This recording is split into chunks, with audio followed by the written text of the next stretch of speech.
अस्सलाम वालेकुम दोस्तों, क्या हाल चाल। तो भैया CO2 की तैयारी जारी है और ईद की छुट्टियों के हवाले से हमने तो 2 हफ्ते पहले आपको बता दिया था। उस वक्त कुछ लोगों ने तंज मज़ाक भी किया था कि भैया नया खबर कितों आई है, ये है वो है। बहरहाल आज आप सबको एक दफ़ा फिर बता दें और वो सब सुन लें जिन्होंने तंज किए थे। थोड़ा आराम ही। तो ईद की छुट्टियां 9 से 13 तक ही हैं, यानी 9 अप्रैल से लेकर 13 अप्रैल तक। और संडे जो आने वाला संडे, आज जुमेरात है, 4 अप्रैल है, 9 को जो है मंगल है, और उसके बाद मंगल बुध जुमेरात जुमा हफ्ता, 5 छुट्टियाँ खलास। और अब देख लें, ठीक है ना। हम तंबाकू करने पे आए तो आपकी सोच है, सही है ना, वरना पता नहीं अब कैसे समझाएं आपको कि बचो।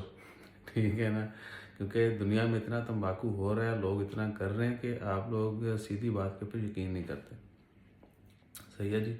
वो रॉयल डिग्री जारी की गई थी 2 हफ्ते पहले, 2 हफ्ते से कुछ पहले, कि जी ये छुट्टियां होंगी इस साल, ठीक है, ईद की छुट्टियां। हमने इमीडिएटली वो शेयर कर दिया था और बताया भी था।